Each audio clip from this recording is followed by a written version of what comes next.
What's up, everyone? Fantasy Six Pack, NFL DFS show, kickoff show, DraftKings Cash Games show. We got to work on that by next year, Joe. Maybe we'll come up with an official name.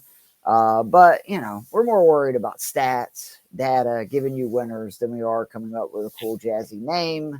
But I am your host, Keith Flemming, joined as always by my brother from yet another mother, Joseph the Brain Matz. Joe, I'm freezing. It is so cold in Atlanta. It's been cold here for like 2 weeks. I'm over it. I hate it. I'm not built for cold weather. This is why I live in the South, and it's bullshit. See, I know if I lived in 90% of the country, I might give you shit right now for complaining about the cold in Georgia. But as someone currently living in Arizona, I cannot, because it gets cold at night, but then in the day it's like 70 degrees. So no, we ain't gonna that, Joe. Like, we've got above 54 degrees once in the last 2 weeks, and the average temperature has been around like 45 to 50. I mean, that's at the peak, and in the 20s at night, which, again, I know there's people up north that are going right, but sissy. I always feel like once you go, like like 0 degrees up north. I'm done. It's cold. We don't get in the 20s very often. Yeah. I mean, I lived in Colorado, and it's like, there were days where the high was 9 degrees, but it was still cold if it was under freezing. Like, it's always cold if it's under freezing. I don't care where you are. You get to be able to complain a little bit about the cold once you go under 30. I was going to say, so my mom gets mad at me saying this because she says it's not funny to joke about like heaven and hell and stuff. But I'm like, if there's a hell, how ironic is it that for me, what would be my hell? Yeah, it would be freezing. If it's really hot, it's like, that's my jam. No, you're right. It would be a cold wind. That's all it would be. Right. It'd be constant cold wind. It blows right through you. Yeah, that's what it would be for me. So, but are we a little sad, man? Week 15. Like, I know fantasy playoffs are starting, which are exciting if you're still in them. I'm still alive in the Scott Fish Bowl. But this is the time of year where I'm like, damn, man. And even we're lucky, DFS, you get playoffs, so you can actually, continue to basically play what we love to do through the Super Bowl, honestly. But, I mean, we're 8, I think, NFL weeks left. Isn't that right? Oh, like it. Let's see. So you got 4 left in the NFL, and there's 4 in the playoffs, right? Wild card, divisional. So yeah, I mean, not counting the bye week between the Super Bowl that we all are like, why is this happening? Yeah, 8 weeks. No, not 8 weeks of watching my team play, but or mine.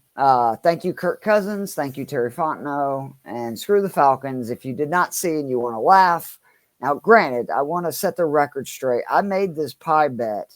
I didn't make this pie bet last week or 2 weeks ago, okay? I made it at the beginning of the season with our buddy Richard Sickles, old Richie, who does the waiver wire show, myself, Stacy, Kevin, and Erica, Vikings versus Falcons. And I'll be honest, I was thinking Sam Darnold, come on, the Vikings, I'd already know JJ McCarthy got knocked out. I was like, this is a great pie bet for me. And then going into the week didn't feel good. Obviously, I got 2 pies to the face during our waiver wire show on Tuesday. So if you want a good laugh, you can check it out on my Twitter. That's at Keith Flemming. It's on my TikTok, or you can just go to Fantasy and Frames and see it. But my wife enjoyed that way too much, Joe. I'm just going to go ahead and be honest. I'm not surprised. Not crazy about that. But also want to apologize. Last week is as off as I've ever been when I've been that confident. And I was off. Like, just across the board, like Caleb Williams, whoops, Will Levis, whoops, Alvin Kamara, whoops, most of the receivers, whoops, Brock Bowers, I'm sorry, like taking L's everywhere. And again, what was crazy was for the process that we did, I felt as confident as I have. I mean, I will certainly take the brunt of the Kamara stuff. Nah, I mean, I co-signed it. Because it's like, my Giants, not good most of the year against running backs, lose our top linebacker, lose by far the best defensive player on the team in Dexter Lawrence, and then just a spirited defense keeping us in the game and shutting down Kamara and our fantasy teams. It's also frustrating when Kendra Miller actually outscored Kamara, which that was kind of an extra kick in the groin. that I didn't need. But Well, hey, yeah, you got to insult get injury back there. on the saddle, Joe, right? Like, so we're getting back on the That's saddle. right. Can't throw in the Week towel. 15. I don't want to say I feel great because I said that last week. So let's just stay away from that phrasing. But we'll start with the QBs. Lamar, I know your Giants defense is not very good. It feels like a Henry game. And to me, at 8,300, that's too much. Do you agree? Yeah. Kind of same thing with Allen, even at no, he's doing a Superman thing. I'm with Hurts again. Like, I think that's going to be just a physical game. So the first guy that piques my interest is Daniels in a dome.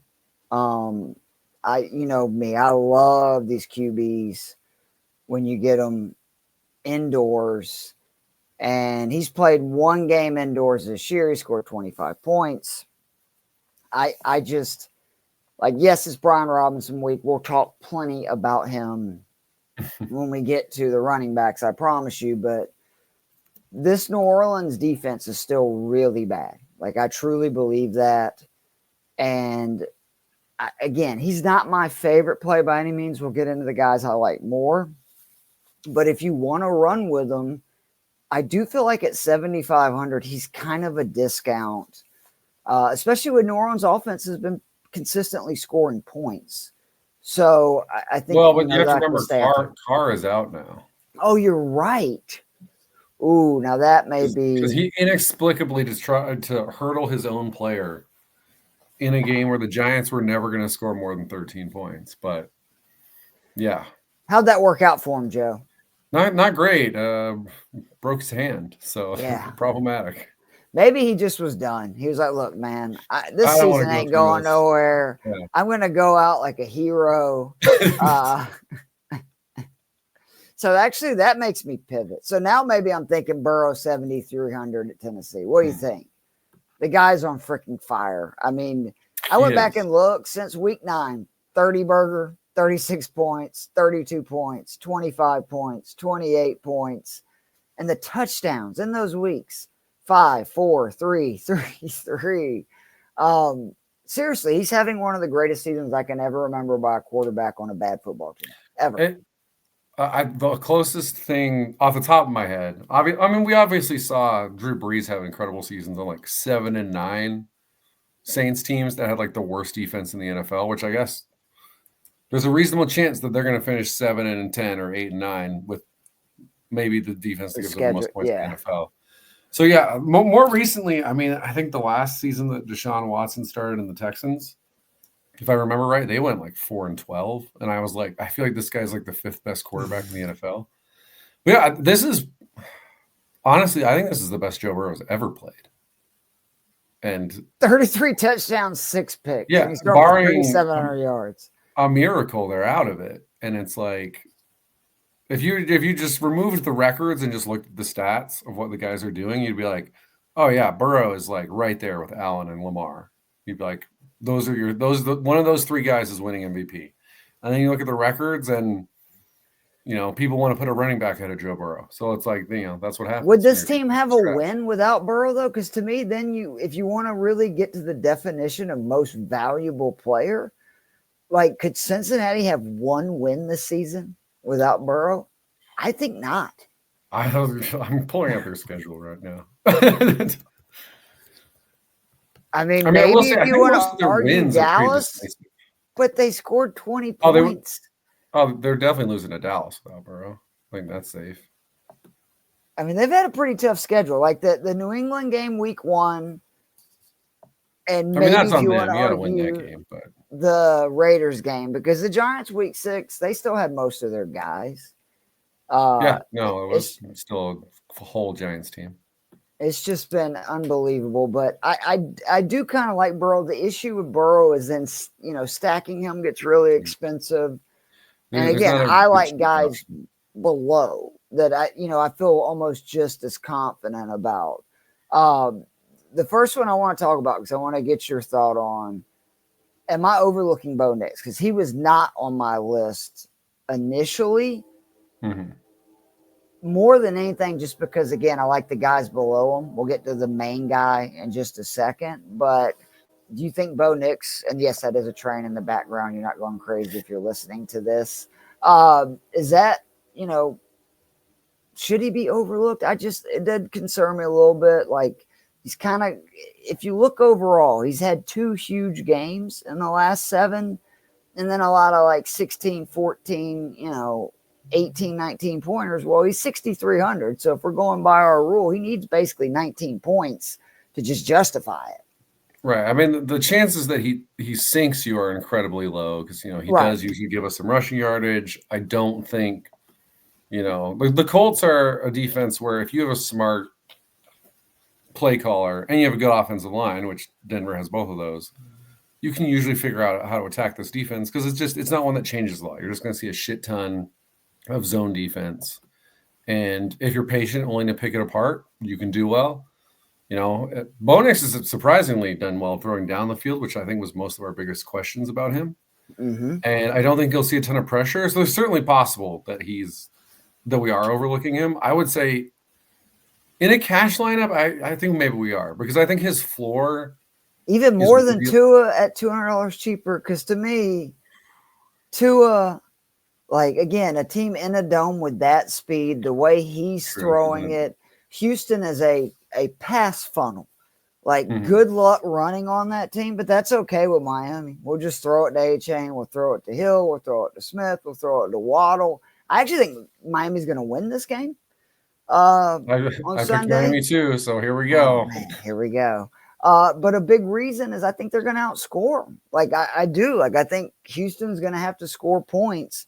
And I love Tua, and ironically, another AFC East quarterback who's a little cheaper. And those are the 2 QBs basically I'm rolling with this week in cash. Like, Herbert is very intriguing to me, but I just do not like what I've seen from this Chargers offense since Dobbins has been out. And he's banged up on top of that. And Ladd's banged up. And I'm just I was going to say, Ladd's the big thing for me, where if Ladd's a full go, I probably feel good about Herbert because this Tampa Bay defense is, it doesn't shut you down. And yeah, obviously we love Ladd, but when Ladd's banged up or, if he's out, I mean, you can roll the dice on Quentin Johnston. I actually think there's an argument this week that maybe that's a role that's worth taking. But yeah, it's hard to put a lot of faith, especially, again, we're trying to build a cash lineup. Yeah, no Ladd. There's just not enough to challenge a defense that makes me feel good, especially like you said, too, when we've also removed the best rushing threat on the team. So the Chargers right now are a team that's winning. Herbert pulls off enough and the defense plays awesome. That's what's going on. And that's obviously not what we're looking for in daily fantasy for our quarterback. So, yeah, I'm with you there. I will say just real quick. Yeah. I don't think I would do it because the Lions defense is very good. But if, we just saw an insane shootout between the Bills and the Rams. And obviously the Rams are a much worse defense than Detroit. Oh, so you do kind of like Allen. They're not a better offense. Or do you like golf? Or are you saying, which one are you going there? You're confusing me. I'm just saying that, like, I don't think I will. Pick a side because you think there's going to be a lot of points. Yeah, because I'm with you. Like, Lamar doesn't make any sense to me because, I mean, they should win that easily. Skipping ahead, maybe it's a Justice Hill game because he might, like, be the main runner in the fourth quarter of that game. Oh, that'd be awesome. But, yeah, I don't love that. I don't love facing the Pittsburgh defense in a game that could end up being – that game, that's Philly-Pittsburgh is like, who knows what will happen. I'll be surprised if Detroit-Buffalo, the winner, doesn't score like 30 points. So you could stack Allen with that one's very intriguing. And Cooper for very cheap, which is kind of, intriguing. Golf again, like I need to look up how many big plays Buffalo gives up because the guy that I think is going to be slept on this week is St. Brown because he's been really struggling. We'll get to that when we get to the wide receivers. Yeah, but the 2 QBs that, again, I love Tua this week. If I could trust the Chiefs to score points, Jameis is a very good play because I'm telling you, there's some real numbers for this Kansas City secondary and pass defense that are alarming. Yeah. And we know Jameis is going to sling it. Like, we know it. Like, I hate, though, hearing it looks like Njoku's going to be out. That's another thing where I'm like, maybe not. But, look, this is further proof that you have to take your personal biases, rooting interests, etc., throw it to the side, because there's few players I hate, and I use the word hate very rarely, than Aaron Rodgers. Yeah. Well, but Aaron Rodgers 5,400 versus this Jacksonville secondary, sign me up. Just put it in my veins, because if you want to stack him just with Garrett Wilson or Devontae Adams, not that expensive. If you want to double stack them, not that expensive either. And I mean, he's coming off his first 300-yard passing game in 3 years. Jags are 31st against the pass on DK, 32nd. I think they're still dead last on DVOA versus pass. If not, they're right there. And I mean, look, Rodgers is 5,400. He scored 15 points or more in 7 of his last 8. So he's basically hit that 3X number every week anyway. Last week, he had his highest point total in that stretch. And that was the first game without Breece Hall. And Breece Hall is not going to play this week. So Jacksonville's already a team that it's way easier to throw on them than it is to run on them. And now they're going to be without, their back. And then, oh, by the way, they run man as much as any team in the NFL. And guess what? Those 2 stud wide receivers I was mentioning, Wilson and Adams, are both better across the board. Target rate, fantasy points per target, win rate, all that stuff versus man than they are versus zone. He's probably going to be my most owned QB this week. Like, it's going to be Rodgers and then I think Tua. But I just like 5,400. Again, he's going to get you 15 points. He's done that every week for 2 months. And I do think there's a chance that this would be the week that he has like 30 points where he could throw 300 yards and, say 3 touchdowns. I mean, I'm super wary of betting on this Jets team to do anything good. Like, in all of my weekly picks pools, I'm just picking against them until they win. And then I might still just keep picking against them. They just feel like the negative karma gods of this season now that Deshaun Watson is no longer taking Do they not? Simmons, did you hear Simmons go through their losses? You could argue they should have won like 7 or 8 other games this year. I think it's 7 or 8 one-score games. They've lost them all. I was going to say, I think they beat Tennessee in a relatively close game early on, but since then it's been a... Don't you actually know Joe Matz? Now I'm going to look this up, you jerk. You better hope that they do. And depending on if we count, I'm looking at Rodgers, so depending on if we count an 8-point game as a one. No, that's not one score. Come on, Joe. We know the rules. I guess you got to convert the 2, so we'll count that as 2 scores. But so that'd be 7 straight losses, which I think is where the Bengals were before they beat Dallas last week. So, oh wow. I mean, yeah, if you can't get right against, and actually Rodgers didn't play that poorly last week. If you can't get right against the Jags, give up on getting right, which is like my way of saying Will Levis isn't going in any of my lineups this week.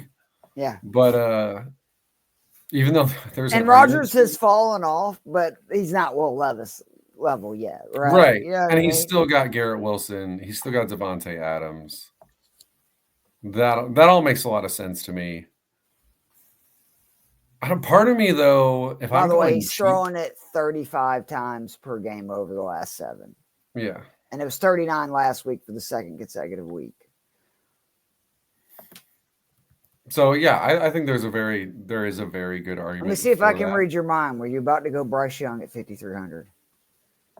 I'm interested in both young guys, one from 2 years ago, which is Bryce. And then I know the matchup doesn't scream start because this defense has actually played pretty reasonable lately. Drake May against the Cardinals.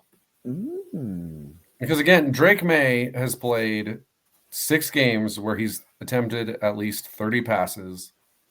He has at least 15 points in every one of those games. He has 3 20-point games. So it's 50% of the time he's had to throw 30 passes. I know his Cardinals offense is kind of, you never know quite what you're getting with them. Even last week, it's like they started off with like a gorgeous deep bomb touchdown to start the game and take the lead. And then it was just off the entire rest of the game. But Seattle is a defense that it's kind of the reverse of Kansas City. You mentioned that Kansas City secondary has been the reverse of what they seem to be the first 2 months, where it's like, oh, this is the best Chiefs defense, even better than last year. And then now it's like, what is happening to this team? Seattle, you're seeing what happens when you have a reasonable roster and you've installed a new defense, but with a really smart coach and Mike McDonald. Where, yeah, early on, there's adjustments. And now that team is playing really high level.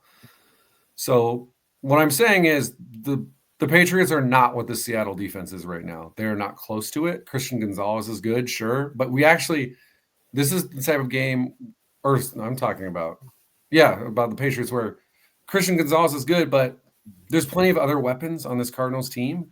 I think they're going to score a bunch of points on the Patriots. I think McBride's going to have a field day this week. Which means Drake May is going to have to throw the ball 30 plus times, because as much as New England would love to be able to just, run the ball into the dirt and make it into a scrum like they did in that Cincinnati game week 1, I don't see that happening here. I think this is I don't know if shootout's quite the right word, but it's one where there's enough points to justify May throwing a lot. Exactly. Plus, again, the rushing that we're getting, where he has topped 20 yards in 7 of his last 8 games. And that includes the Jets game that he got knocked out of and threw 6 passes. He ran for 46 yards and a touchdown in that game. So, again, this guy, if you're looking for, bargain bin Josh Allen, and I don't think it's going to always be that way, but right now that's what he is. He costs us, only 5,600. I honestly, I think just from a karma standpoint, I'd rather spend the 200 and feel good about myself and not have to hope Rodgers does well. Or again, like you just said, Bryce Young. Karma, Joe. I'm out to win money. So again, all right. It's a sad world. I'm just saying that's the Jets this season. It's the anti-karma team, and I don't want to ride with it. And then if you want to go cheaper, Bryce Young, obviously it hasn't always been huge fantasy points. Although again, keep in mind that if Xavier Legette just catches that pass where he's literally rolling into the end zone because no one's around him, that would have been another 6 points for Bryce Young last week, and then he would have had like 19.5 or 19 points. This Cowboys defense is atrocious. And the Cowboys defense is not good. I will say, obviously, Micah Parsons missed time earlier in the season, so maybe it's not as bad as it was at different points. It's pretty bad. But it's not what I'm afraid of. So, just catch the ball. And then you talked about how off you were last week. Right. You talked up some Adam Thielen last week. I did. And that was very correct. And so that's the obvious, it's the easy. If I'm going Bryce Young, I'm throwing in Adam Thielen. 10 out of 22 games now that they played together. He scored 20 plus points. That's pretty wild, man. And that's really 10,700 for that combo. So you don't have to spend anything. And if you're doing the Drake May one, you don't have to. You can do whatever the hell you want there. You like it's him not like a New England player that you want to be like, oh, I have to get this guy. Or would you play Henry with him?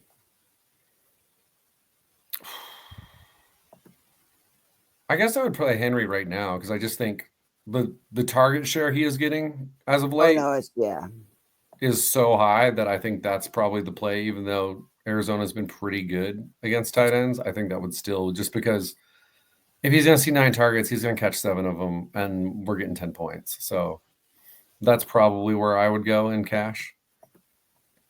The one thing on May, because I went back and looked at it just while you're talking about it, Cardinals very good against rushing QBs, or at least by yardages and stuff.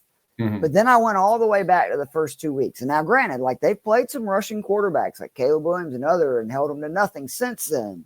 Yeah. But in just those first few weeks, Josh Allen 39 yards, 2 rushing touchdowns, Jaden Daniels 43 yards, a touchdown. So it's not like you can't run on. And that was my one concern. Is when I look, they're one of the lowest in yards per carry and touchdowns and all that stuff, but that makes it totally different. So moving on to the running backs, I am with you, though, that just overall, it's another week. I like that under 6K range. Again, apologies for not being on Darnold. That was a mistake by us last week, and we talked about the Vikings. So, I really wish I'd just gone a little harder on that one for sure. Yeah, I'm an idiot. The running backs. again, kind of another deal where, like, obviously, if you want to play Henry and you want to spend the money, great matchup. I think you made the biggest concern in what you were just talking about. I think you said the Justin maybe right. That It's was not over. a game. Yeah, it's over. And how much are they going to use them? I saw the stat. I see it all the time. It's amazing how like Derrick Henry's yards per carry per month of the NFL season. We're just now getting to the Derrick Henry time. Yeah, he's over 5 yards per carry in December and January. It's the only quarters or months for his career over 5 yards per carry. So, excuse me, that makes sense. Obviously, Mixon, I think it's a great play. To me, that's how Houston beats Miami, is a heavy dose of Joe Mixon. You could talk me into the Lions guys, Chase Brown. I really do like Jonathan Taylor. Again, another deal where this is how you beat Denver, is to run on them. Taylor under 7K, but I can't turn down the opportunity of this 6,500 to 6,100 range. Hubbard, again, Dallas, just awful. I'm okay if you want to load up and go Bryce, Hubbard, Thielen. I think that's okay. But the two guys I keep coming back to, it's Brian Robinson season, ladies and gentlemen. This New Orleans defense is bad, but particularly against the run. They're awful. Robinson is coming off a bye where he's rested, which is great because we know he's been nicked up a lot this year. He's coming off his highest scoring game since week 4, his highest rushing game since early this season. And that was in a game that they killed Tennessee. I mean, it was over by halftime. I think he only got 2 carries in the second half. So he got 16 carries. And again, the reason being Austin Eckler's out, right? Eckler's going to be out again this week. Like, yeah, Rodriguez, McNichols, they're going to get work and spell work, but this is going to be the Brian Robinson show until this game is over. And it's a great opportunity for that. And what I really love is the 4 red zone touches. He hadn't had that many. I think it's been in 5 or 6 weeks. Again, a big reason for that. Austin Eckler's out. I don't totally understand why Eckler was coming in and eating into so many red zone touches with Brian Robinson, but he was. Sure so either. That's a slam dunk for me. And then $100 cheaper, Rico Dowdle, man, like, this blew me away. So in the last 2 weeks, he is 4th in attempts, 1st in rushing yards, 6th in yards per carry, 1st in yards after contact, 4th in forced missed tackles, and 1st in carries of 10 plus yards. And then he faces a Panthers defense that their run defense is awful. They're giving up almost 20 yards more per game than any team in the NFL to opposing running backs. I get 2 backs that are bell cows this week, like getting a huge percentage of their teams, rush attempts, and I can get them for 12-3. Sign me up. Like that's going to be the 2 backs I use now in the flex. I may use, a Henry or whatever. I may use, a third really expensive receiver and get through them. But overall, like, I hate to be this condensed, but that's kind of where I'm at. Like, if you want to play Hubbard, I'm good with it instead of one of these 2 guys. No issues. But I think it's going to be a lot of Dowdle and Robinson because I just can't remember a time where you're getting 2 guys that they're going to get 15 to 20 touches. I guarantee you that. They're playing awful run defenses. And they're both been playing well too. No, I think that makes a lot of sense. I will say, Chuba is a guy that does stand out to me where, Dallas has been better, I will say, against the run the last few weeks, albeit, you're playing the Giants who have not, at this point, there's just not a lot to threaten you with the Giants where the entire offensive line has basically been injured and you're facing Drew Lock. No, the Commanders one is impressive. And then the Bengals, they did well, but they also only faced 16 rush attempps. And, you don't have to run if Jamar Why would Chase you run it when Jamar Chase can have 55 receptions for 5,000 yards? Jamar Chase, Lisa Simpson, whoever it was that was on your screen, they were torching that Dallas team. Great stuff. But, on the season on the whole, this is a team that's 19th in DVOA against the pass and 29th against the run. So it's a team that's been weaker against the run. Obviously, with the exception of that weird goose egg of a Tampa Bay game 2 weeks ago, Chuba's been heavily involved in the passing game as well. Over the last 4 weeks, he has 16 targets and he had 0 in that game. So do the math on that one. And then Jonathan Brooks is out for the season. So the guy that we were worried. Awful, man. I feel so bad for that kid. It's terrible because, he's probably the number one back last season if he's not hurt. Uh-huh. And then, now it's rinse and repeat. And you just hope that, hopefully it's the last time. I mean, we just saw Tim Patrick have a big game for the Lions against Green Bay a couple weeks ago. And let's be honest, his season next year is in jeopardy. You know what I mean? Like, especially with what happened this year with him coming back. And then, like, if I was Carolina, I would seriously consider, like, look, bro, I think they're a team on the way up with the way Bryce is playing. I need you to rehab, get strong, and let's just shoot for 2026. I'm serious. That might be my goal. They re-signed Chuba. So, they're obviously run it till the wheels fall off, right? Yeah. Yeah. So, 100%. It's like, hey, if you can come back and towards the end of next season, especially if, I'm sure Carolina, the way Young's playing, is maybe hoping that, they have a lot of money to spend this offseason. Maybe they're hoping to be in contention next year. And then, Brooks comes back and he can be your number 2 down the stretch or something. But that's the most you're hoping for because, I'm with you. Take your time. Make sure you do it right. Don't push anything that doesn't need to be pushed. But, the point is Chuba is going to remain absolutely dominant down the stretch here for us in this backfield. I mean, he's already over 1,000 yards rushing. So on a team that's losing pretty much every game they're in. So it's not like he's seen this year too, right? Like for fantasy football leagues, I would be willing to bet one of the best and most highly owned players for playoff teams because you could have got him so freaking I would think late. So. Yeah. He's obviously been a huge boon to a number of fantasy lineups. I know my brother has him, and my brother's a 3 seed, and Chuba's been a huge part for him to get into the playoffs. Are you a higher seed than him?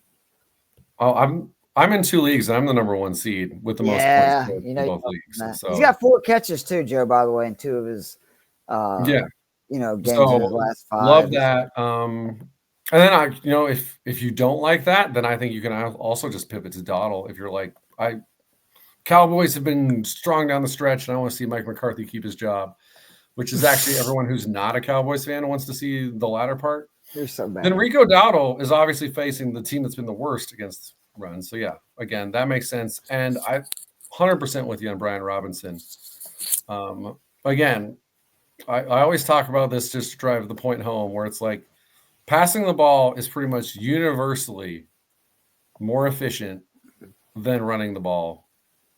Obviously, you look at yards per attempt versus yards per carry. There's usually like a 3-yard gap there. Yep. New Orleans, by DVOA, it is more efficient to run the ball than to pass the ball against them. They are 12th against the pass. They traded away Marcus Lattimore. Make that make sense. I mean, they should. They should be getting rid of everything. It's time to rebuild. They just re-signed Alvin Kamara. They just gave him back. I know. Every year, I'm like, this is the year New Orleans finally realizes this isn't going to work. 2 weeks into the season, they were doing it right into my veins. I hope they're awful for freaking ever. We'll be right there with them as being awful. So that's why it's hell. But right, it's just like I don't understand the concept. I understand, you're in a weak division. I get that.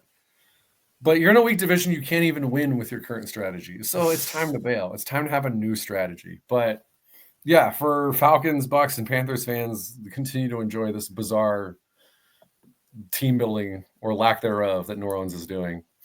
But I think you can absolutely come at them. And again, it's going to be a heavy run game script, I would assume, because I don't think New Orleans is going to score a lot of points without Carr, as we saw earlier in the season. We know who the starter is, right?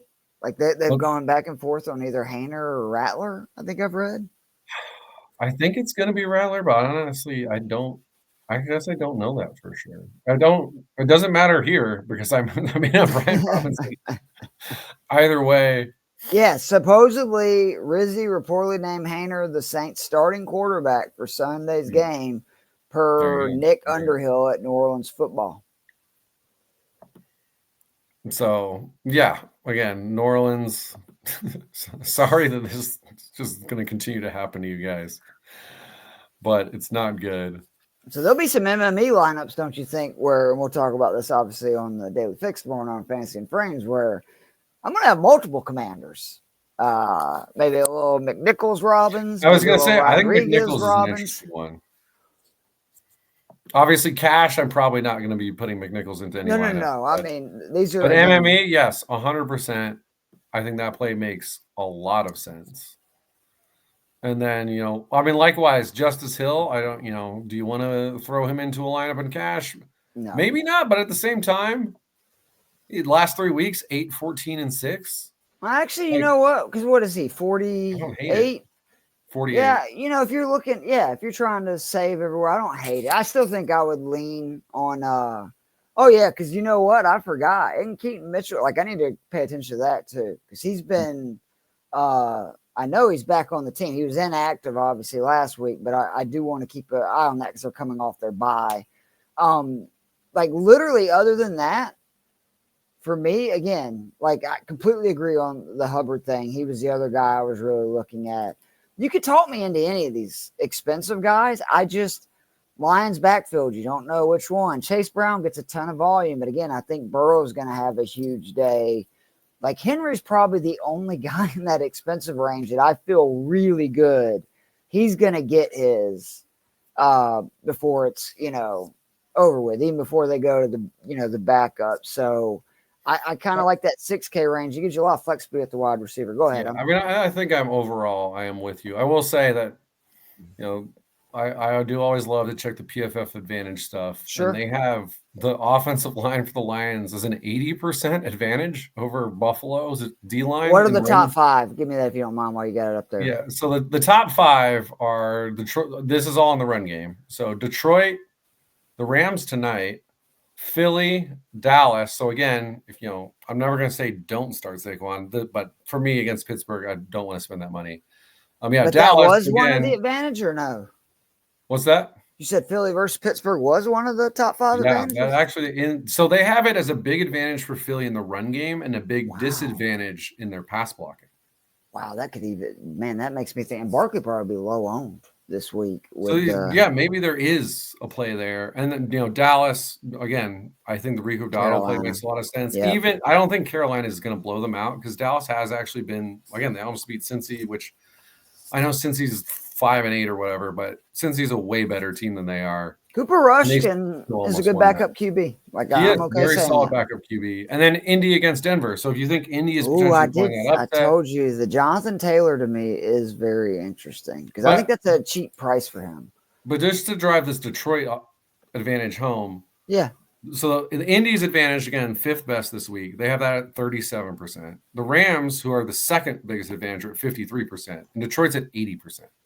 Wow. So they're saying, this is as big of an advantage as you're basically going to see. I mean, in their run grade, they have the Bills with the 29th ranked run defense this season. And then if you go run blocking, Detroit's tied with the Eagles for 3rd.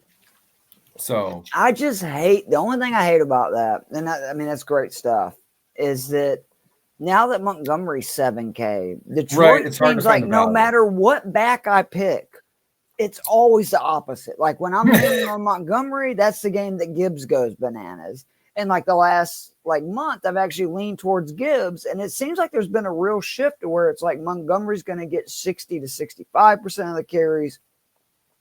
Gibbs going to get 35%. The scary thing about Gibbs is he's so explosive. It doesn't really matter if he goes off, right? If he just basically has a big catch or a run, but I'm sure there will be lineups with him though. I think in cash lineups, they make more sense to me just because the floor is there. It's the odds that one of those guys, especially in this matchup, gives you 8 points and it's just the freezing cold symbol. And you're like, I fucking blew this.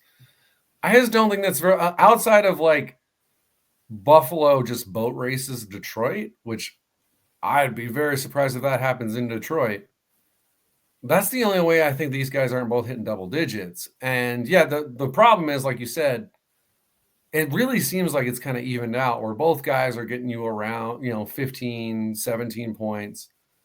And, that's not the dream because we want that like 25, 30-point game. But in cash, they're not that expensive when we're talking about Barkley's 86, Henry's 83, A-Chain's against you're an going insane flip run though, defense. because I just went and looked at their prices right now. Montgomery has 3x twice, Gibbs 3 times. So Right. you're right that like no wrong. Yeah. I was looking like week to week, they're close. Like it's not far underneath. Right. it. They're not murdering But you. I do think that is if you're I just want a safe play. You know what I mean? And most weeks I want more upside, even in cash. Like I'm not asking for, crazy, but I want to know they have the chance. And obviously they do. It does concern me. I also just they throw like the other thing is they're throwing so much in the red zone, which I never thought I would see. And golf has earned it to his credit. Like I don't want to make it seem like outside of that Texans game, he has been very, very good this season. Like I hate it. I think if not for the Texans game, he would be the favorite for the MVP. Well, so that would just be kind of ridiculous to me personally. But I think Barkley's the MVP, but I don't think he's going to win it. Like I think Barkley is absolutely the MVP, and I'm afraid he's not going to get it. I think it's ridiculous that people want to put a running back in MVP. Look at the 3 games. Look at what they scored in the 3 games AJ Brown didn't play against average defenses for the most part on the whole. They scored 20 points in one of those 3 games, and it was like 21. That was Shane Steichen, though, if you ask me. If you go back and look at Barkley's numbers, they also didn't run the ball very much. I'm sorry, Kellen Moore and Serrani. I'm just saying, like, okay, that's a fair point, Joe. The other thing too is, and I think that it was the Ringer fantasy guys were talking about it, that we need more awards in the NFL, because if we gave out the best offensive line award, or best receiving group award, then we wouldn't have been talking about Brock Purdy as MVP last year at any point. And I don't know that we'd be talking about Saquon or Jared Goff as MVPs, because both the year you'd be like Detroit versus Philly. It's like one of these is the best offensive line of the year, and you'd be like, well, it makes sense that the running back on the team with the best offensive line is having the best season. And then don't get me wrong, offensive player of the year. Yeah, 100%. Give me the vote for Saquon, even over Jamar Chase right now. Who I think. So you think it's Allen? But I just for me, Josh Allen's my number 1, and I would still put Lamar at number 2. Absolutely. I don't know. I'm too much of a stat head, like advanced guy, to be like a non-quarterback is probably ever going to win MVP for me. I just don't even know if it's possible. Forget stat head. Like again, I tell people I know he's got Derrick Henry, but Zay Flowers is a fine wide receiver. They don't have any like elite guys on the outside. They don't have an elite offensive line, and like he's incredible. Every time I watch Lamar, that would be my point with those 2 guys. How do you fucking stop that guy? Him and Josh Allen, where no one will look like Stephon Diggs is gone. You're like, what's going to happen in this team? Do they take a step back? It's like, no, they're better. Because Josh Allen, I called that though. Up there with you remember all summer. You did, and again, also that's those 2 offensive lines like Buffalo. It's it's like a good offensive line. It's maybe fringe top 10, and I'd say Baltimore is probably. But Joe Brady deserves a lot of credit too, because range. He excels at spreading the ball, and I hate hearing dumbass head coach saying we got to get the ball to the backs more. No, you need to let Josh Allen cook. Like that is when you are terrifying. Joe Brady have some balance, understands that, and that's why he's running the ball so much. It's not crazy. I think having balance is important, and maybe Ken Dorsey occasionally lost the thread on that a little bit with the run game. Right. But yeah, don't be like overly running the ball if you have a top 5 quarterback ever. Just don't do that. Come on. Amen. I love it. All right. Wide receivers. Man, it's another one of those weeks that, I don't love any of the top guys.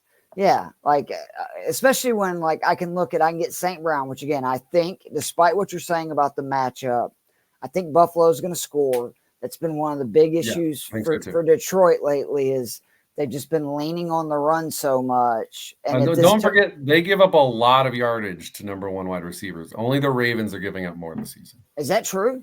Oh, I need to write that down. For an FTN, 89 yards per game on 10.6 targets, which is easily the worst in the NFL. I like that, Joe. And if I'm remembering right, I got to find the tab where I have this open. But if I remember right, the Bills are a pretty heavy zone team. Yeah, I think that's right. Is what we want if we're going to go into that Amon-Ra St. Brown bucket. Yep. Because while you're looking that up, I was going to also include Tyreek Hill versus Houston. Absolutely love it. Again, this is a pass funnel Houston offense. And to me, it looks like, I know he had the hand issue and other stuff. To me, it appears that Tua and Tyreek are back kind of on the same page. I mean, for starters, he scored a touchdown now in 4 or 5. That's pretty significant when you look at like the wide receiver. I mean, for God's sakes, Xavier Worthy, I think, is like 12th or whatever among wide receivers and touchdowns. Like that's the kind of season it's been with all the injuries and everything. And then after not seeing 9 targets for 4 straight weeks, the first 4 Tua games back, 23 the last 2, 16 receptions, right at 200 yards, 2 touchdowns. He's put up over 50 points. And the big thing for me, the first read targets are back. Last week, I think it was almost 40% of first read targets. He hadn't had that high of a first read target game in almost 2 months. So I think Tyreek is an extreme discount with the way Miami's playing right now. And the Cheetah indoors, sign me up. No, I mean, that does – he's rounding up for – just in time if you did make the playoffs with Tyreek, then he might be saving you at the end here after not his fault really, but murdering your team for much of the season. Right. Yeah, the Bills are 9th in zone coverage this year, which is obviously what you want to hear. Again, St. Brown, the weird thing with St. Brown is his target share against the zone is, it's 26%, I guess. It's better than his target share versus man. But yeah, his yards per route run, 0.53, like this. I mean, he's the man. And he's the man in a game that we think is going to be a shootout. Again, so, yeah, I feel good about that. What about McLaurin? Is that a game? Because that's another really great matchup for to get into both the Jets guys, which... So, again, New Orleans has been better against the pass than the run, but like you said, their top corner is no longer there anymore. And... Also, look who they've been playing lately. Not exactly playing juggernaut. Coming off the Giants game, it's like that boosts the numbers. I'm saying they've had several of those, if I remember correctly, in recent weeks where they played some kind of middle of the road, lower passing offenses. Yeah, he is 6th in the PFF advantage projection. Oh, if you don't mind, I've gotten a bad habit of not asking you to go through that. Why don't we just go through? We know McLaurin's 6. So he is 6. So these are all the 6 guys that they have as a 90 or higher. So McLaurin is number 6. JSN is 5. Nico is 4. Juwan Jennings Nico, is right? 3, although obviously he just came in. Not keeping up on what's going on in that game right now. It's not my Nico, right, Joe? He just came in that you're talking about that has the 4th best matchup. He's pretty spry, man. Hey, we put him out there with CJ Stroud. There's no telling what'll happen. I mean, look at this guy. You're telling me this guy can't get open and beat somebody off the ball? I mean, I know he's shifty, so he's like, I'm ready to go to bed, Dad. Put me down. But Juwan Jennings is 3rd, which we don't care about for right now. Drake London is 2nd. Sadly, we don't get to pick any Atlanta Falcons players this week. I don't ever want to pick any Atlanta Falcons players again. I'm willing to do it this week. If you're in the season long, obviously. Sick. You're not worried about taking any of those guys out against the Raiders. And then AJ Brown is actually number 1. Wow. I think probably because I haven't looked at what his actual grade is. I think he might have the highest grade in the NFL this year for wide receiver. Wait a minute, I'm confused because they're playing Pittsburgh, right? Yeah. Joey Porter? Here, I'm going to pull up both of their grades to see what exactly PFF has. Because I'm confused because there's been a lot of stud receivers that good. Yeah, and they've I remember there's been stud receivers I've been like, fuck it, I'm going to roll with it, and it has not gone well. So let's. But I mean, I do trust these guys. They're great at what they do. But it did kind of pique my interest. So their grading for Joey Porter is not good this season at all. Interestingly, Wow. they have him as 98th in coverage grade this season. And meanwhile, yeah, they have AJ Brown as the third highest graded wide receiver. Well, I mean, that makes sense if you've ever seen AJ Brown play football. That I 100% agree. Not sure about Joe. Maybe he is. I don't grind tape, but oh my God. Oh, I thought Matthew Stafford was about to get a rushing touchdown, and I think he just got murdered. Oh, is he okay? Good God. Oh, he's up. I'm sorry. There's been good games and bad games with Porter because actually ESPN did cover this in their shadow report post this week where, Drake London only had 2 receptions for 15 yards. Sutton had 1 for 26.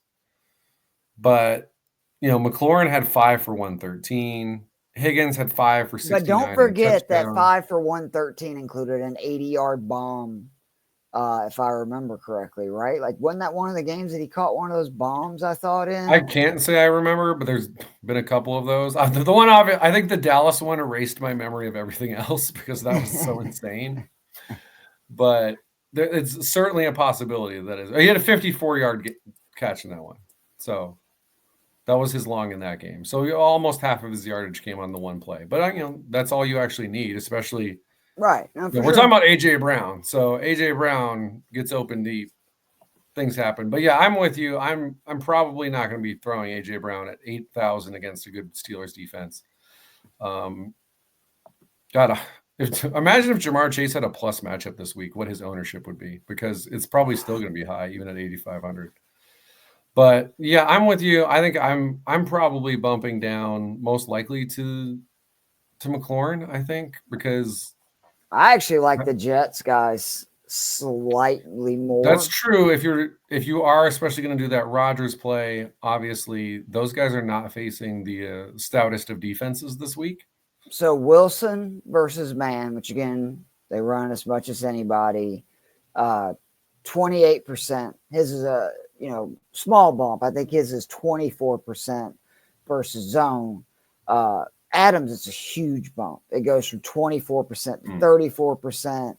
But then the reason I'm okay with doing Wilson instead of Adams, if you like it, is Wilson actually 1.81 points per target versus man to 1.5 points for Adams. And then the other big thing, I want to make sure I get this right because the number is pretty absurd. So they added Adams, 7 games ago. Since then, right, Adams and Wilson have accounted for 54.7% of Aaron Rodgers' pass attempts. And remember, Breece Hall was involved in a lot of that, which he is no longer there. And I think both of those guys are in line for a great matchup. The other guy I wanted to ask you about is like Cortland Sutton, also in that range, 6,600 versus Indy. I think he's much better versus zone than what I remember or what I thought. Because I know for a while, I think he was a big man zone guy early in his career, but I'm pretty sure he's gotten off. Because if I think I remember correctly, he did pretty well versus Atlanta. We run zone a ton. That also seems like a pretty fair price. So on the season, the man zone still very much exists for Cortland Sutton, according to PFF's numbers here, where his fantasy points per route run goes from 0.32 against zone to 0.63 against man. So I mean, he's certainly not someone that you ignore against man, but he is a guy we want to hammer on zone. I don't have his. Let me pull up his price, but Vele is the guy who does the opposite split for them. Where obviously now he's not out on every single pass play like Cortland Sutton is. But Vele is the guy who goes 0.09. So basically he doesn't exist against zone or against man to 0.47 fantasy points per route run. And actually his target rate is higher than Cortland Sutton against zone coverage. So let me see if now, Vele's 4,200. So he's kind of one of those plays where if you want to go looking for a cheap option, and he didn't do anything against Cleveland last week, but again, that's a team that runs more man than is common. 3 prior weeks, 3 straight double-digit games, and he cost 4,200. And he only caught 1 touchdown in those 3 games. So that was not, he had a random Westbrook-Akine jump. He was actually producing. He had 9 targets against Vegas. So, wow. Yeah, Vele is very much, once you want to go way down into that lower range, he's a guy who's going to be in a lot of my lineups at 4,200 in that same matchup. So what about obviously Ridley, just the volume, great matchup. I don't know if I can trust Will Levis to get my receiver where I want to go, even against a defense as bad as the Bengals. That is the question. Shakir, again, I think is very interesting. How much zone does Detroit run? I think they run a lot of man, don't they? They do run a lot of man. So that makes it a little less intriguing. It does. Shakir is interesting. His fantasy points per route run doesn't take a huge dip. Oh, okay. His yards target rate, right? It's been a little touchdown dependent. Like his target rate though drops from 29 to 17. Yeah, I was touting that everywhere last week. So the guy who goes the opposite direction is Keon Coleman. Do you think that's Cooper though now? Or Cooper there? That's the problem is like, will Coleman be involved enough? Because his points per route run doubles. And actually his target rate more than doubles. He had Cooper though. He went off though, didn't he? Like recently versus a team I think that they played man with. I believe Shakir and Cooper both playing. Maybe my brain's melting and that was actually like months ago, but I thought I remember I think the last game they had against a team that played heavy man, it was Coleman that actually went off, to your point, out of those guys, and he's super cheap. Coleman. So he went off against Tennessee in week 7. Cooper was, I think, there. I don't know how heavily involved he was. Seattle runs a good bit of man too, right? I believe they do now under McDonald. So there's two. Those are 18 points or more in both of those. He's only 4,800. Obviously, there's some risk there. He is coming back from an injury, like you said. They now do have Amari Cooper, who does have the highest target rate among wide receivers against man on the Buffalo Bills. How much man does the Rams run? The Rams are a heavy zone team. Where they are fourth in zone rate. Yeah. Targets versus the Rams. I did not know that last week. Wow, that made me play. 53. So Shakir, I'm not off of him because he's been the best receiver on this team this season for the most part. But yeah, considering this is as big of a contrast on man zone as you're going to get, I'm probably not throwing him in the lineups. And then I am intrigued at Coleman at under 5,000. And then one other guy I really like in this mid-tier range, and there's some risk here. Don't get me wrong, but Marvin Harrison is a guy who has been much better against man defense as well, where his target rate jumps from 19% to almost 30%. So you get him against a Patriots team that runs a lot of man. Obviously, you do have Christian Gonzalez, so there's a risk, but 5,500 for a guy who's way better against man and is capable of having those explosive games where it really pays off. And also, let me see how far back this goes. So yeah, from week 8 onward, he's on one of our old on-off things where every other week. I love that shit. 26 then 4, 16 then 8, 17 then 9. I'm just saying we're on to the odd week where it's supposed to be good again. So 5,500 into my veins, bro. Sometimes we're into stats, sometimes we're into made up nonsense that might be real and might not be. So there's no nonsense in every other week. That is just Marvin science. 5,500. I do want to mention with Brian Thomas Jr. because this is interesting. The Jags threw it 11 times in the second half last week. 9 of them went to Brian Thomas Jr. and he caught 8 of them. So that's what you got to do. I know it's a tough matchup, but maybe the Jags have finally figured out, hey, This is by far our best player. Let's just target him. So that's intriguing. But if Sauce was still out, I would have been firing this. I'm with it. Yeah, no, for sure. I'm saying like, I'm all in. I don't care. But I will say Sauce has been getting burned a little bit. Brian Thomas is one of the toughest receivers in football to guard. Yeah, I mean, he's capable of it. Waddle, although it'll probably just be like they'll actually call Sauce for holding one time. Right. Like, oh, we got 50 yards of PI, but it didn't show up for us. Yeah, that doesn't count for me. Waddle, again, intriguing. All the same things I said about Tyreek and Tua. Like, Waddle's back. Texans are a team that I believe they run a good bit of man. And again, Waddle's another one of those guys, very tough. But I don't love any of those guys. And the reason is Adam Thielen, 5,400. Take everything I said about Thielen last week and multiply it, because I actually think he's playing a much worse pass defense in the Dallas Cowboys. This guy is a really good wide receiver in general. I think Thielen at this point, with how long he's been good, he deserves that recognition. But he does. His last 2 weeks, 21 targets, 17 receptions, 200 yards, 46 points. I went back and looked. He's seen 7 or more targets in 14 of 22 games that he's played with Bryce Young. And the Cowboys allow the 8th most receptions to wide receivers. And I know this stat is a little skewed because obviously the Jamar Chase game. But their last 27 receptions for 350 yards and 3 scores to number 1 wide receivers. Terry McLaurin also torched this Dallas defense just a few weeks ago.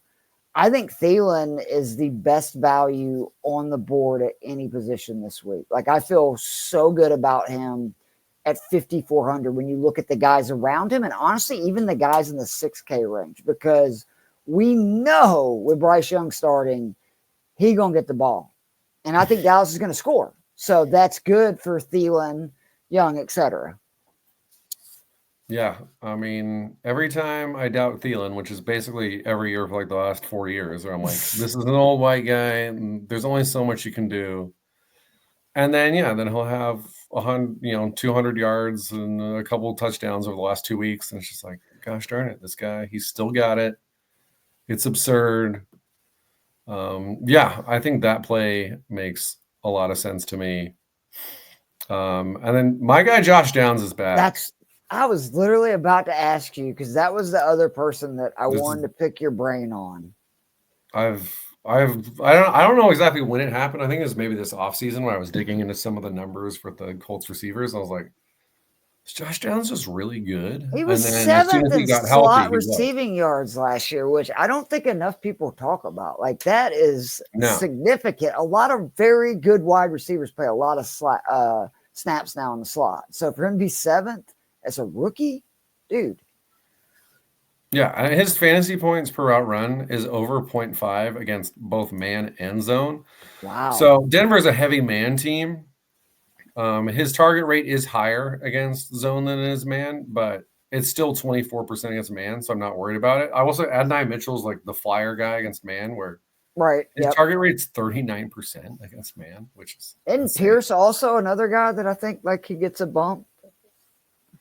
Let's see, Pierce this season actually a little bit better against zone so far. Oh wow, that's even more impressive. All the big players. I think his yards per route run is a tiny bit better against man, so he's not like a heavy split guy either.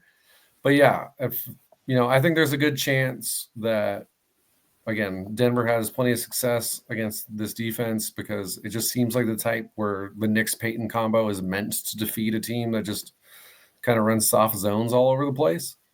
And so, if that puts us into a heavier pass script for the Colts, we love that. And Josh Downs at 5,100 is just one that I feel, pretty dang good about, because I think we're definitely seeing double digits. And, this is a guy who put up 25 against Houston, not that long ago. He ran off 4 straight games with at least 60 yards before he got hurt against Detroit. So, in this price range, he is the number 1 wide receiver on that team, and I think there's a good chance they're going to be losing. So sign me up. And then Quentin Johnston's an interesting one, where it's hard to love him in cash games, but some great info from Jake Seeley at The Athletic. So I was going to ask you, like, Josh Palmer was the guy that I would really like if Ladd is out. If Ladd's not, I can understand playing Quentin Johnson either way, but like Palmer's a guy that Ladd's out, I'm all in. If he's not, I'm not even playing him in cash. So that's probably where I am with Johnston, and it's very matchup specific because again, this is what Seeley wrote for the They Athletic. run a lot of zone. Cover 3, he averages 2.98 yards per route run against cover 3. That's the 11th best. Wow. Bucks run cover 3 43% of the time. So that's the 5th most. You said how much they run? 43% of the time they're in cover 3, which is the 5th most in the NFL. Wow. So that's what he's been able. That's where he's been most effective against cover 3. You got a team that's going to run a ton of cover 3. Now, again, the risk, the same thing with why we said we're not all in on Herbert is, is this a team that's going to give you what you want on offense? I mean, they're in a field goal fest with Kansas City last week where, you're not happy unless you got those kickers. All right. So, yeah, there's risk there, but maybe he's more of an MME play. But at that price range, considering how effective he's been against cover 3, I think he's still someone I'm at least considering in cash games. If Ladd is out, because like you said, if Ladd's in there, then Ladd's number 1. We love Ladd. We want Ladd. So, the only other guy that I just want to briefly touch on is, like me, you think Washington is going to feast. MVS to me is extremely intriguing. Although I like your Bailey play now more because he's cheaper. And then the other guy I just want to mention, I know, for cash, you're probably going Keith, really, but all the things I said about Thielen, Jalen Coker is back and healthy, 3,700. Our favorite sleeper. He was looking really good, kind of when he got hurt, was coming off some big games, including against Denver. In his last 3 starts with Bryce, 17 targets. You're getting, what is that? Right at 6 targets a game for a guy 3,700 versus a bad defense that I looked it up. They give up a ton of big plays. Dallas does in the passing game. I don't hate that. Yeah, I'm with you. Coker was a guy who was probably more often than not those last few weeks before he got hurt. He was a guy who was going into some of my lineups because he was showing the flashes that we wanted to see out of a guy. He was getting targets a decent amount for someone who was in the $3,000 price range. So, yeah, if you're going under 4K, I don't know if there's anyone I'd be putting in over Jalen Coker once you go below Bailey at 4,200. And Bryce is pushing the ball a lot more down the field than he was, even when he first came back. Just catch the ball, guys. Help Bryce out. Right. All right. 95-yard touchdown drive to win the game. They blow it. But let's do tight ends, and we'll wrap it up with defense real quick and get out of here. Again, McBride to me at 6K. I'm with you. I think Drake May is going to be able to move the ball versus Arizona. And right now, it feels like it's McBride and Connor. This Arizona offense just can't do anything. And I'll keep saying it because it just keeps backfiring on me. But he's got to catch a freaking touchdown. Like, it can't keep happening. His last 3 games, 12 receptions, 7 receptions. The big thing to me, again, we talked about this with Bowers last week. He has 51 targets the last 3 weeks. Where are you getting that volume from a wide receiver in the 6K? Where are you getting that kind of volume from anybody? And he's 6K at home. I think you roll the dice, especially with the Njoku news, because I came into this week after Monday going, oh my God, is Njoku going to be just smashed into every cash game lineup? Well, with like the injury news, even if he plays now, I'm not touching it. I don't trust any of the Chiefs. I don't care how good the matchup is.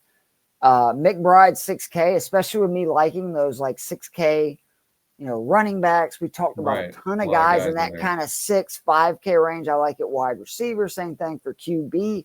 I can get away with playing McBride. He's going to be in a ton of my cash lineups.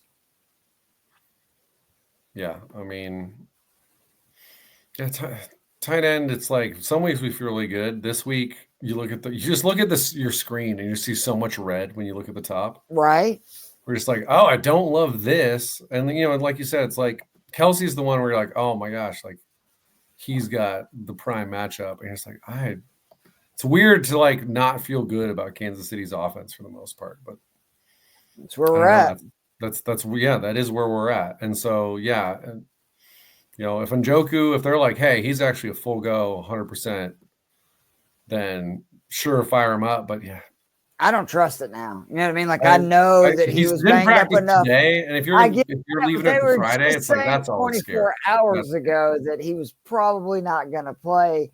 Like I went through this with Bucky last week. I'm not, you know what I mean? Like no, I'm done. I'm done with these guys being banged up. We're good enough and have enough options. It's the great thing about DFS that we can pick somebody else that does not have, like an injury risk that and I know this dude went through, has been burned by a fire. Like the joke is a bad mofo. I'm not saying he's not, but yeah, we love him as a player. Yeah, I'm just not. There's no doubts there. I'm just not taking the risk. Then after that, to me, like, okay, Henry, you want to convince me? Fine, whatever. But I'm looking down to like Ferguson, Calcaterra. See, with Ferguson, it's like Shoemaker feels like he's at least going to continue to be involved. That's a good point. Him out there, and then I'm That's a good point. I mean, they're both cheap enough that you can kind of take the risk either way because the matchup is that good. Carolina is, absolutely awful against tight ends. Where again, this is a team that isn't facing a record number of passing attempts because they're almost always losing. And you're giving up 60 yards per game to tight ends, which there's only like 7-8 teams in the league that give up the same amount of yardage as Carolina. Right. So yeah, you could talk me into either guy, but yeah, if we're in cash and we're trying to like guarantee some points here, it's like the fact that they both exist it makes me hate it. So that's where I get down to like the two guys. Again, it's basically McBride. Mm-hmm. Or I'm going to go real cheap. I love what I saw from Bellinger last week. 7 targets. He's 2,800. You're talking about you need a measly, what was that? Not even 9 points. And he caught 9 points. Had 9.5 points last week. I think you're going to see a lot of that because Baltimore is a team that they can get pressure. And Giants got to get rid of the ball quick. They're going to be down. Like, that's great. You just look, Bellinger and Robinson got peppered with targets last week. And I think it's the same situation. Or if Njoku's out, I like even going down 100 cheaper. And hello, Jordan Atkins, because basically any number one tight end versus the Chiefs has been pretty good. Earlier this year, he had some chances to prove that versus bad defenses in Washington, Cincinnati when he was out. 8.2 versus Cincy, 11.2 versus Washington. Like, that's another one that I'm more than okay playing.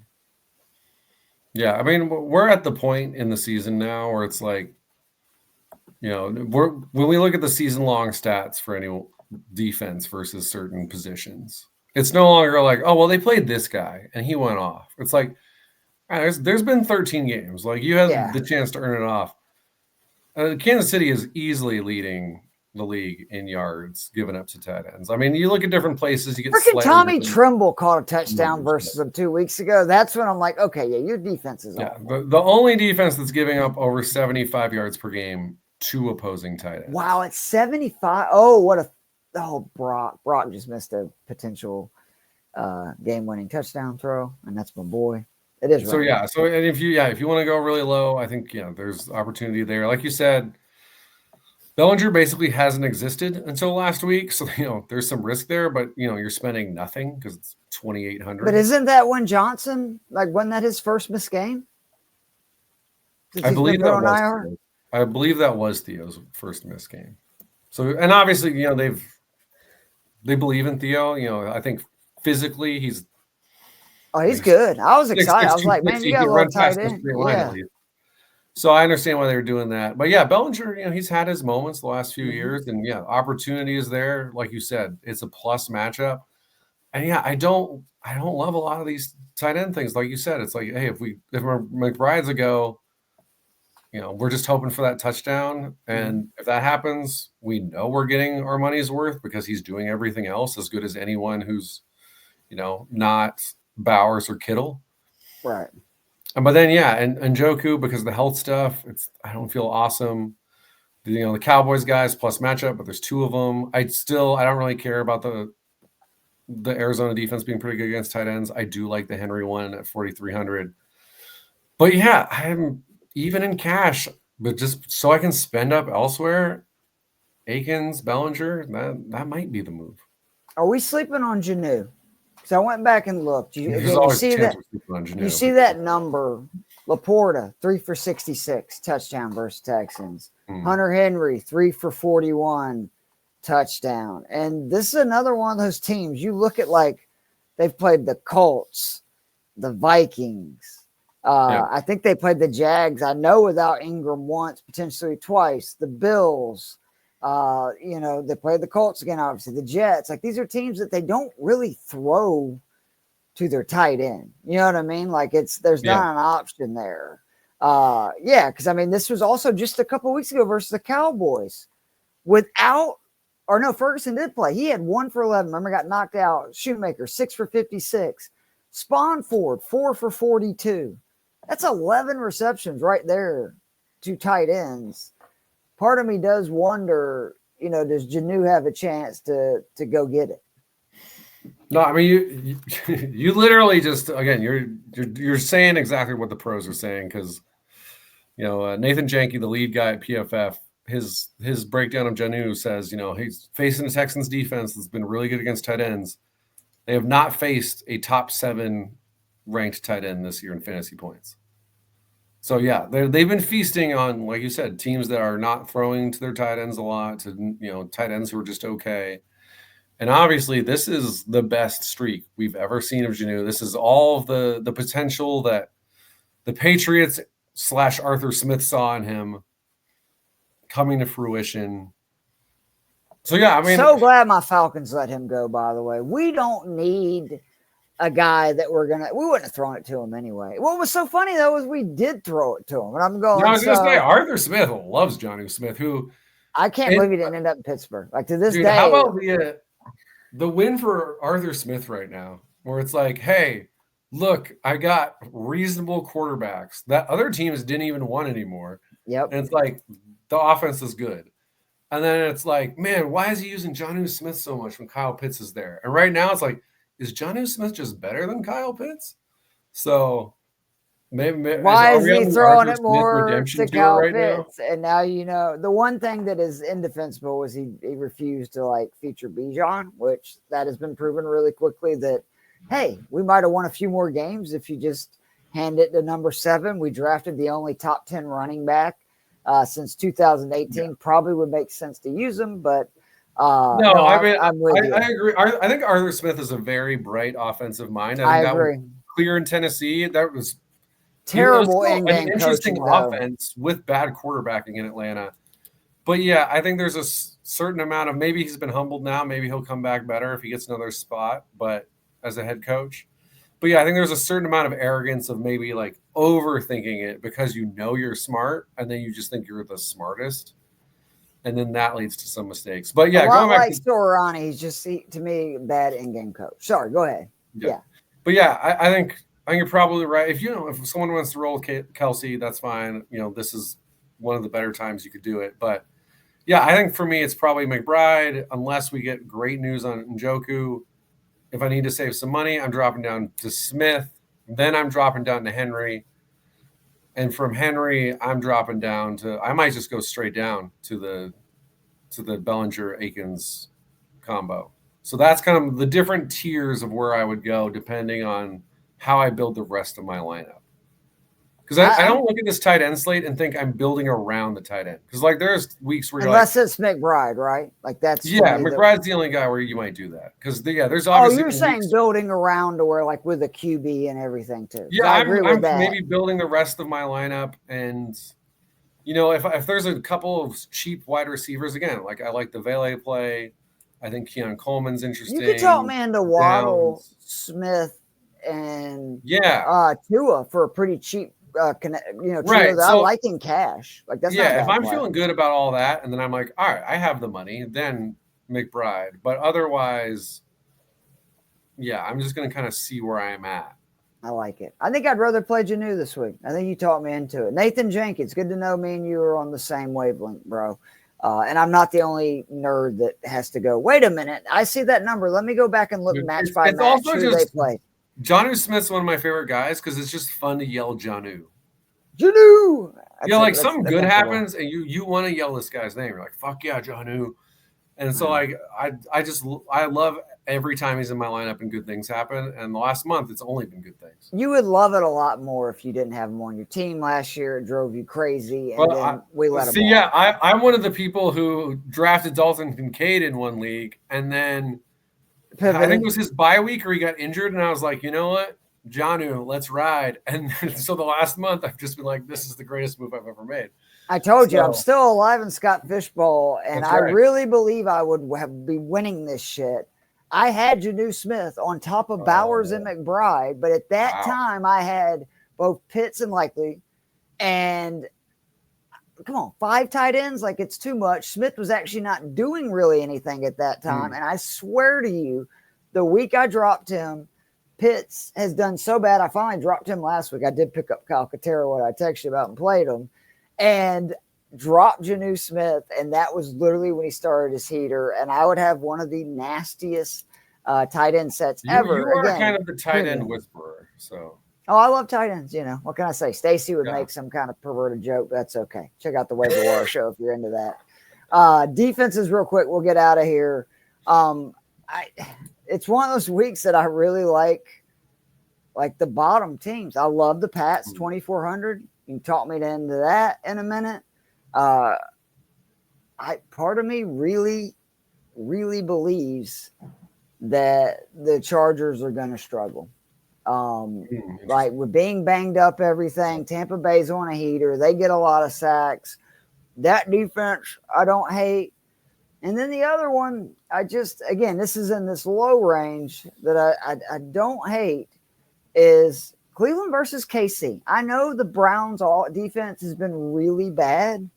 Chiefs' offense has not been great. So you can talk me into that. It's probably going to be the Patriots, or I'm going to spend up, and you'll get me to I love the Broncos this week versus Indy with all the sacks they've been getting, or the Cardinals versus New England. But I'm okay playing New England with what I've seen from this Arizona offense as of late at 2,400. Yeah, I mean, I think if you're going super cheap, I think 100% it's got to be Cleveland. Where, the Giants defense, again, great effort last week against New Orleans. They almost really earned the team the win there, but you're playing the Saints who have fallen off, and then the whole fourth quarter you're getting a backup QB. That's not what you're going to get out of Baltimore. Titans, I don't want any defense that's playing the Bengals right now to steer as far away as possible. Right. Again, Saints against Washington. Saints defense has been okay, but we talked up a number of Washington guys this week, which tells you what we think there. So yeah, to me, the Browns probably end up in most of my lineups because the fact that there's a defense that I don't completely hate at 2,200, that's always intriguing. I like enough of the Cardinals guys this week that I don't love the Patriots, but again, that's kind of a schizophrenic offense. So I told you also the Kyler thing is it looks like it's coming to fruition.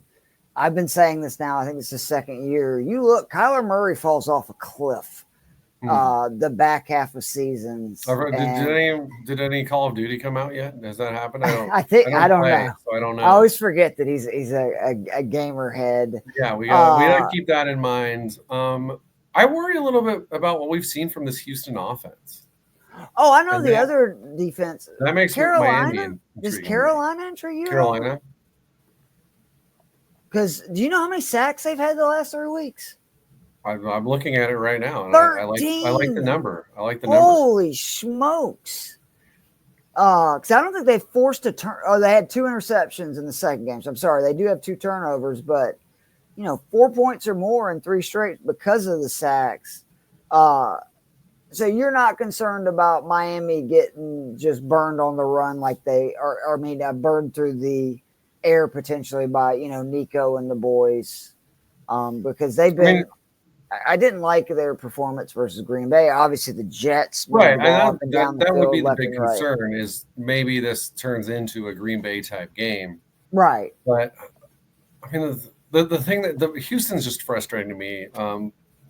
Bobby Slowick was a guy who last year was kind of like, oh man, he's doing such great work with Stroud. This is a guy who we used to work with PFF. This is awesome. A guy who's really addicted to like running the ball way too much on early downs. When I know Mixon's had some really good games. This is not a super efficient running team.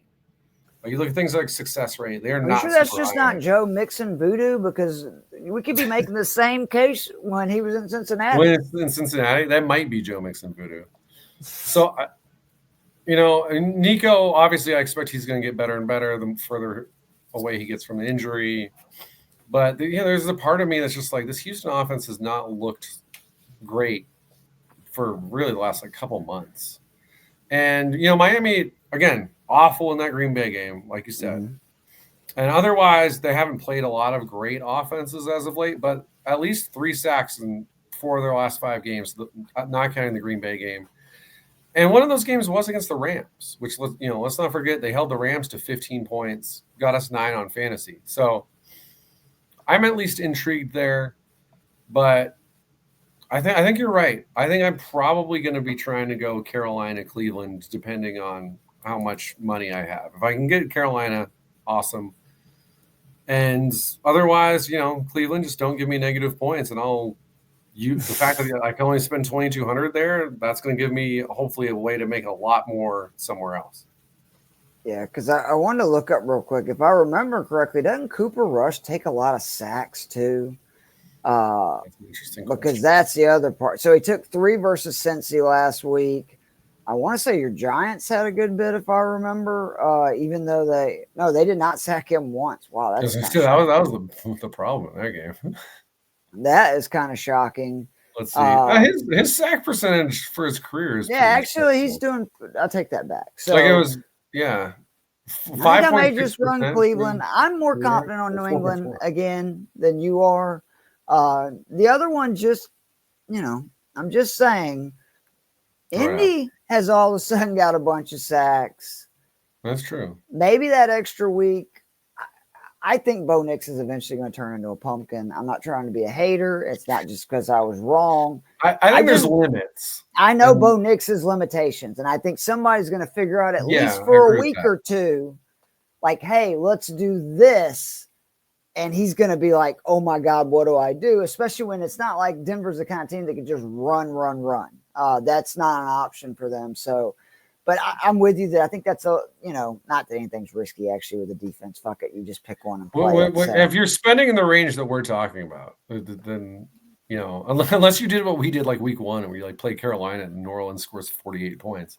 Yeah. And that's why something like that happens, then, you're going to be in an okay spot. I mean, the thing with I'm with you on Bo Nix where, I've been impressed. Obviously he's played better. And I've been blown away. Straight up. But yeah, I do think there are going to be times where, it's like every time they played Washington last year, they were always the favorite, Oregon. And I was always like, should they be though? I just believed in Michael Penix so much more than I believed in Bo Nix. And then the Washington won. And I was like, well, maybe I'm just right about this. But I just don't think Gus Bradley's not the type of guy. He's just like, we're going to do what I do.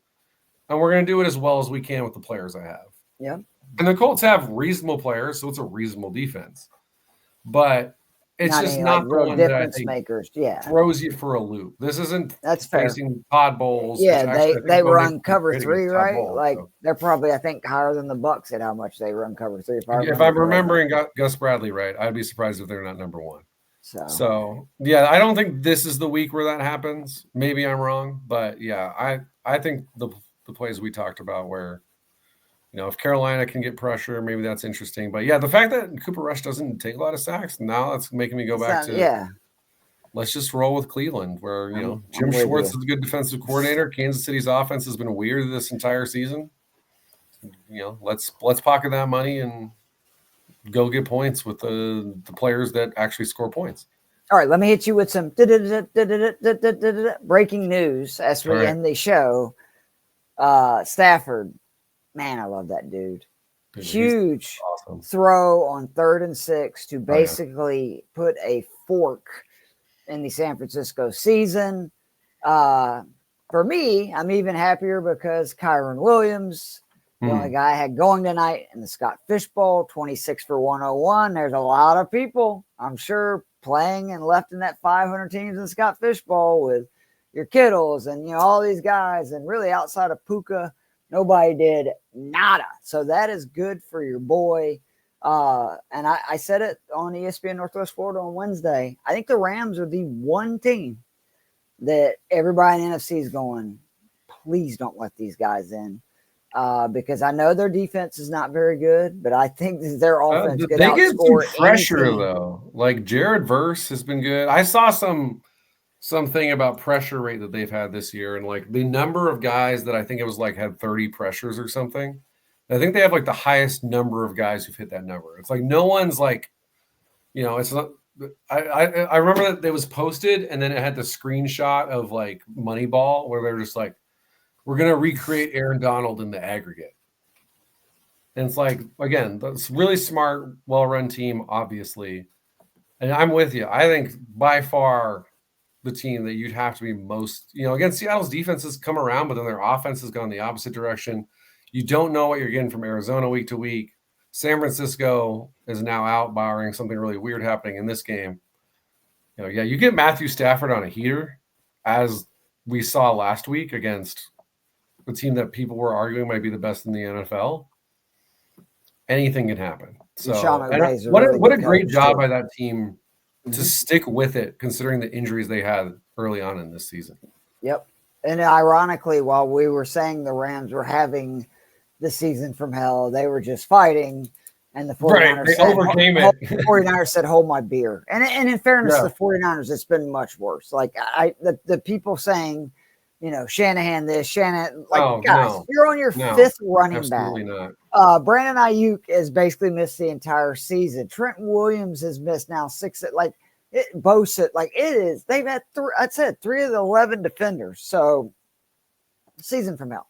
It's a mully. But, Joe, I enjoyed it. We'll be together again, Fantasy and Frames, tomorrow night, 9 p.m., Daily Fix with the great Kevin Tompkins. That's right. And check out all the great stuff on Fantasy Six Pack. There's a ton of it, whether it be IDP, Dynasty, Waiver Wire, our fearless leader, Joe Bond, like one of the best rankers in fantasy football. He is once again top 10 on the PFF ranking. So you have a question about who to start, usually go look at Joe Bond's list. I know I do that most weeks. Just to make me feel better. It was so funny. I was looking at 2 guys and I was like, man, who do I like better? It was, I think, Garrett Wilson and Juwan Jennings. And ironically, he had them 17 and 18. So it just showed, it's like, all right, I'm on to something here. It's not like a no-brainer. This didn't help me make a decision, but I'm not an idiot. No, but I mean, it just made me feel better because I was like, is this a no-brainer? Am I an idiot? So, but for me and Joe, we'll see you guys soon. Good luck with your DFS lineups for week 15. And as always, you can hit us up on Twitter with any questions. Slide into our DMs. We don't mind. That's right. We'll see you guys.